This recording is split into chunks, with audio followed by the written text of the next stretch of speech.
expanding on this government's attitude towards China and Xi, and especially the prime ministers, you got to think about it, right?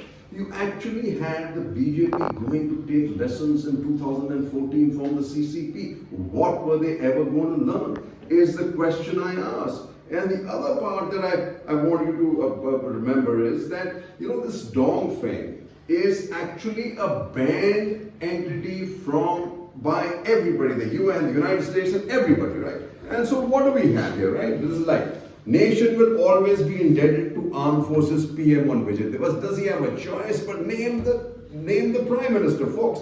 Won't cede an inch to Beijing, vows Shah tears into Congress for China love. This is about that China love is more, it seems, if this is China love, then Modi's love is what would I say, is like fawning, right? Then you have this COVID, but Beijing is in trouble, right? COVID-linked deaths in Beijing as infections in China spread.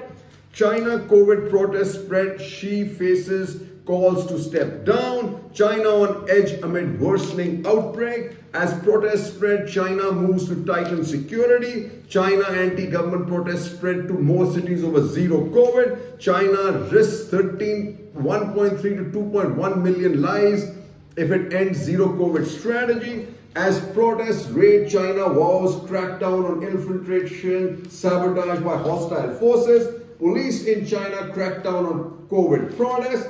A diminished Xi. This is why we are facing what we are facing in Arunachal. Protests in China are unlikely to lead to regime change, but it has dented the authority of the president. These protests have global implications. The global mood affiliation about democracy will undergo a shift. Democracies might be in crisis, but authoritarian regimes are in deeper crisis. The protests underscore the fact that demands for a fair degree of personal freedom, freer information, or the government justify themselves to their citizens are not parochial cultural values. But the economic and strategic implications of the shift are uncertain. Is a Xi regime with its authority dented more likely to mobilize nationalism and assert Chinese power on the international stage? And that's what's happening, folks.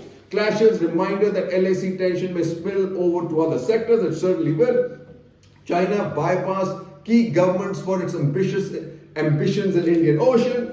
Defense infra push underway in Ladakh amid China standoff. After Yangtze skirmish focused on Chinese villages along LAC. Come lately, Johnny come lately. Chinese troops tried to unilaterally change Tawang status quo, says Rajnath, and they did. State integral part of India, says Riju, cites Krishna Rukmani. Well, Riju is one of the biggest, I can't even understand it. Right? It's his state.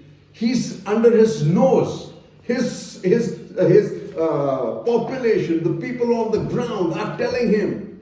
His member of parliaments and MLAs are telling him that China is encroaching, and he continues to lie.